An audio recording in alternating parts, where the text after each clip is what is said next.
Hello दोस्तों, मैं किफन। आज हम पढ़ने वाले हैं 13 जुलाई 2021 के मोस्ट इंपॉर्टेंट करंट अफेयर्स। तो लास्ट तक बने रहिएगा दोस्तों। Let's start. पहला जो क्वेश्चन है, हाल ही में विंबलडन ओपन 2021 में पुरुष एकल का खिताब किसने जीता है? तो इसका जो राइट आंसर हो जाएगा ऑप्शन बी, नोवाक जोकोविच ने, जो कि कहाँ के हैं? सर्बिया से बिलोंग करते हैं और इनका यह 6 नंबर का विंबलडन ओपन का टाइटल था। जिन्होंने किसको हरा करके जीता है? तो इटली के मार्टियो बेरेटोनी को हरा करके विंबलडन ओपन 2021 में पुरुष एकल का खिताब जीता है नोवाक जोकोविच ने। नेक्स्ट जो आता है, 2021 के विंबलडन ओपन में महिला एकल का खिताब कौन जीता है? तो महिला एकल का खिताब ऑस्ट्रेलिया से हैं एफ्ले बार्टी, इन्होंने ही जीता है 2021 के विंबलडन ओपन में महिला एकल का खिताब। किसको हरा करके? तो चेक रिपब्लिक की कैरोलिना प्लेजिस्कोवा को हरा करके। अगला बात करें ग्रैंड स्लैम के बारे में। तो ग्रैंड स्लैम 4 प्रकार से होते हैं। पहला जो होता है ऑस्ट्रेलियन ओपन, एंड सेकेंड जो होता है फ्रेंच ओपन, एंड थर्ड जो होता है वो विंबलडन ओपन, एंड फोर्थ और लास्ट होता है यूएफए ओपन। ऑस्ट्रेलियन ओपन इनका कैंप लगाने के लिए आ जाता है। तो first Australian, then French, then Wimbledon and last यूएफए ओपन। अगला बात करें ऑस्ट्रेलियन ओपन फर्स्ट आयोजित किया जाता है जनवरी में, एंड उसके बाद फ्रेंच ओपन आयोजित किया जाता है मई जून में। और विंबलडन ओपन सबसे पुराना ग्रैंड स्लैम है। लगभग इसकी स्थापना 1877 में की गई थी और इसका आयोजन किया जाता है जून और जुलाई के मध्य। और यूएफए ओपन अगस्त, सितंबर या दिसंबर में भी चला जाता है। नेक्स्ट बात करें कि ऑस्ट्रेलियन ओपन हार्ड कोर्ट में खेला जाता है, फ्रेंच ओपन क्ले कोर्ट में खेला जाता है, एंड विंबलडन ओपन यह खेला जाता है ग्रास कोर्ट में खेला जाता है। और यूएफए ओपन ऑस्ट्रेलियन ओपन के जैसे ही हार्ड कोर्ट में खेला जाता है। 2021 में मेंस सिंगल्स में ऑस्ट्रेलियन ओपन के जो चैंपियन रहे वो कौन रहे? नोवाक जोकोविच, जो कि कहाँ से हैं? सर्बिया से हैं। और 2021 में ही ऑस्ट्रेलियन ओपन के वुमेन्स सिंगल्स का जो टाइटल जीता वो कौन जीता है? जापान की नाओमी ओसाका ने जीता है। नेक्स्ट बात करें फ्रेंच ओपन के बारे में। तो 2021 में जो मेंस सिंगल्स का टाइटल जीता है फ्रेंच ओपन 2021 का, वो जीता है नोवाक जोकोविच ने ही।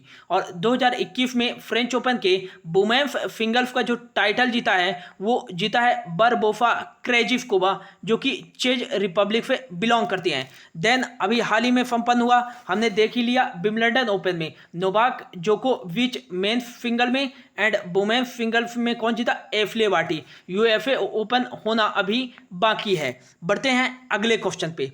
अगला जो क्वेश्चन है, हाल ही में भारत की पहली एलएनजी लिक्विफाइड नेचुरल गैस सुविधा संयंत्र का उद्घाटन कहाँ किया गया है? तो इसका जो राइट आंसर हो जाएगा ऑप्शन डी, नागपुर में। नितिन गडकरी जो हमारे राजमार्ग और सड़क परिवहन मंत्री हैं, इनकी चुनाव क्षेत्र जो है वो नागपुर ही है। तो इन्होंने ही भारत की पहली एलएनजी सुविधा संयंत्र का उद्घाटन नागपुर में किया है। अब बात करें एलएनजी, यह पहली प्राइवेट है भारत की एलएनजी सुविधा संयंत्र, और जिसका उद्घाटन नागपुर में किया गया है। एलएनजी का जो फुल फॉर्म होता है लिक्विफाइड नेचुरल गैस, यह मीथेन CH4 मीथेन और एथेन C2H6 का क्या होता है? मिश्रण होता है। अब इसका उद्घाटन नागपुर में किया गया है। तो नागपुर की बात करें दोस्तों, तो सबसे पहले इंडिया के मैप में देख लेते हैं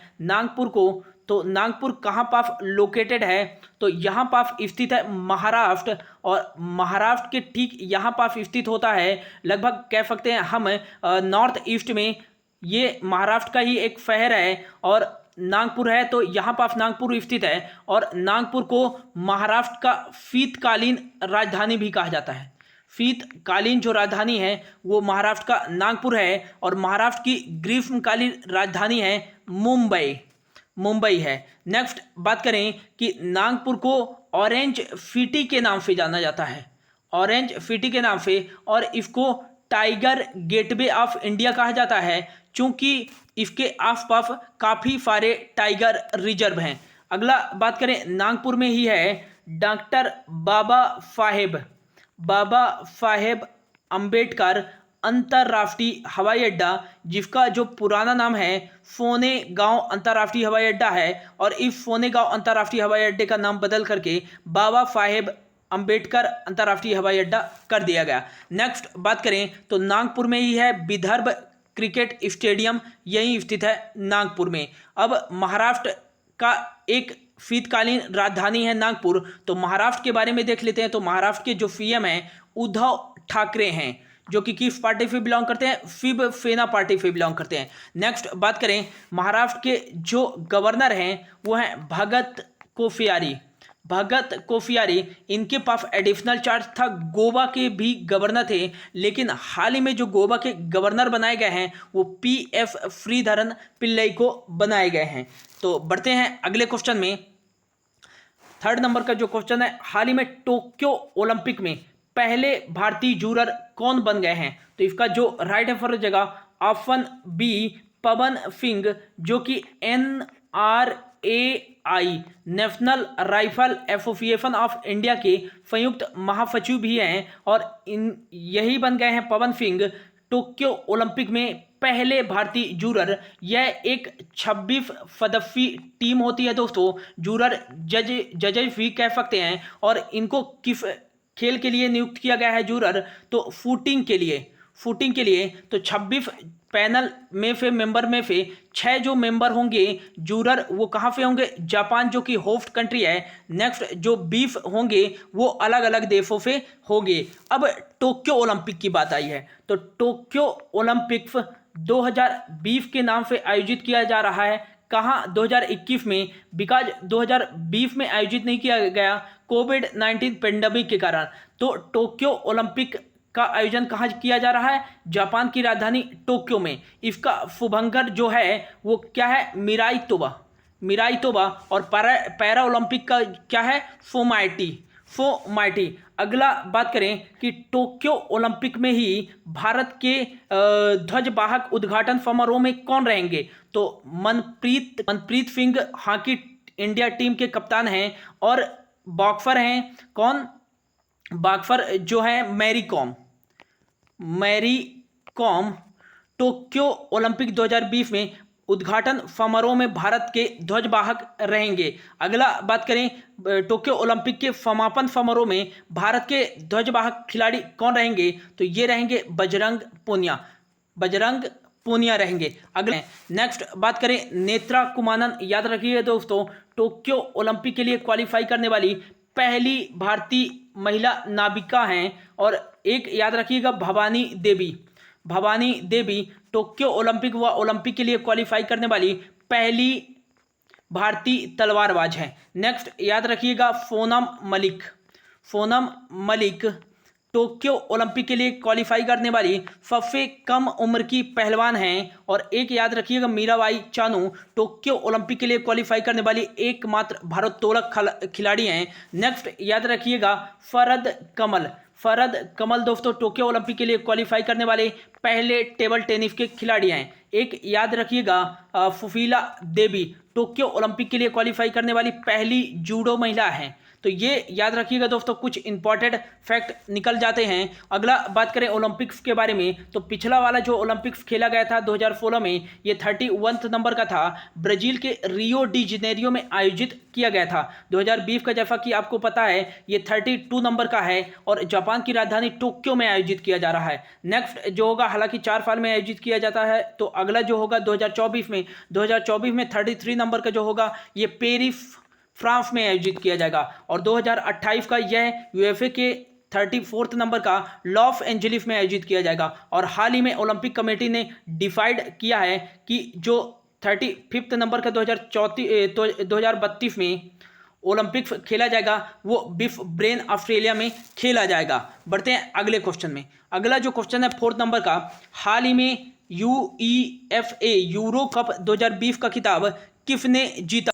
तो इसका जो राइट आंसर हो जाएगा ऑप्शन बी, इटली ने union of European football association euro cup 2020 का खिताब जीता है।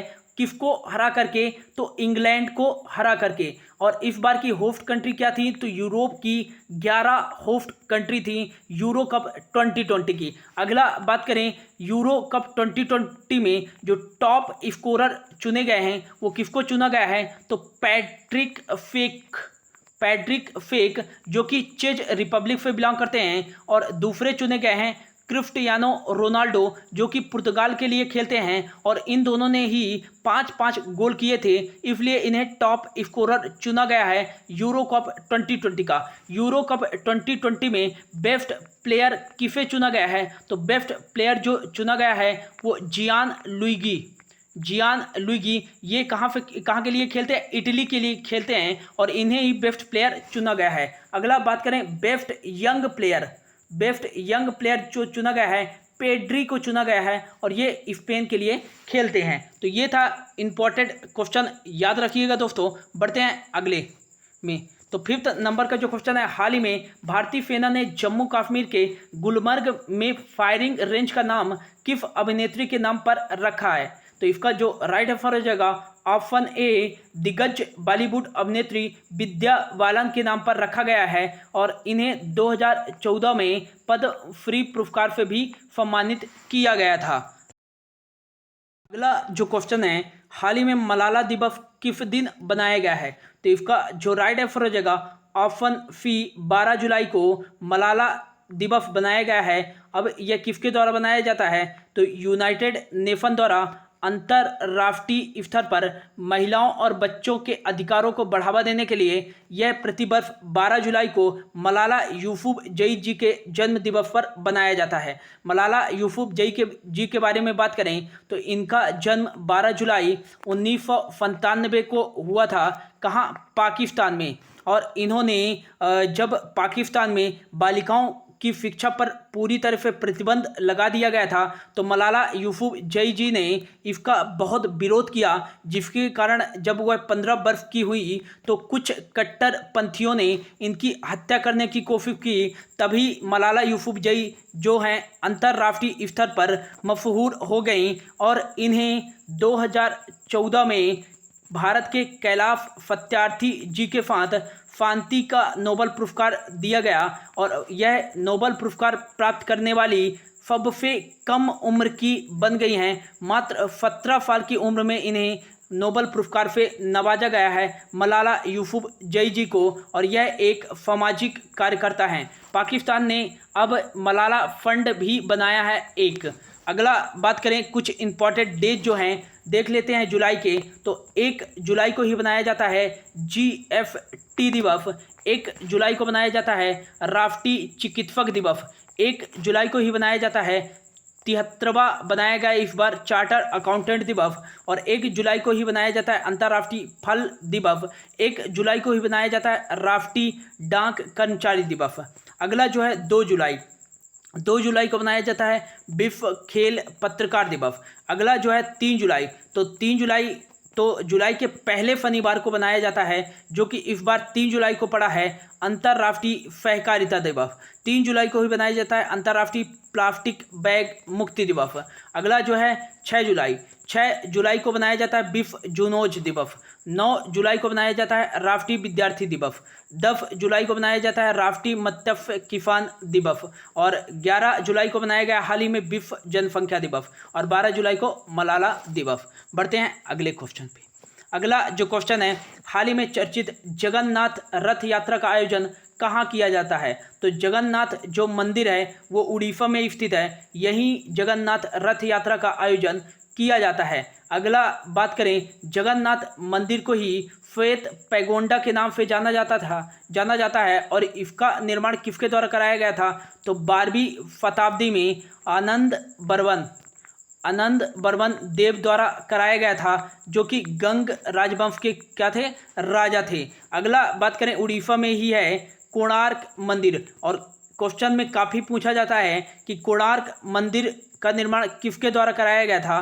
तो कोणार्क सूर्य मंदिर का निर्माण गंग वंश के ही एक राजा थे, जिन्होंने इसका निर्माण 13वीं शताब्दी में नरसिंह देव प्रथम जी के द्वारा करवाया गया था, कोणार्क सूर्य मंदिर का निर्माण। अगला बात करें उड़ीसा के बारे में, तो उड़ीसा के जो सीएम हैं वो नवीन पटनायक हैं। नवीन पटनायक हैं। यहाँ के जो गवर्नर हैं वो गणेशी लाल हैं।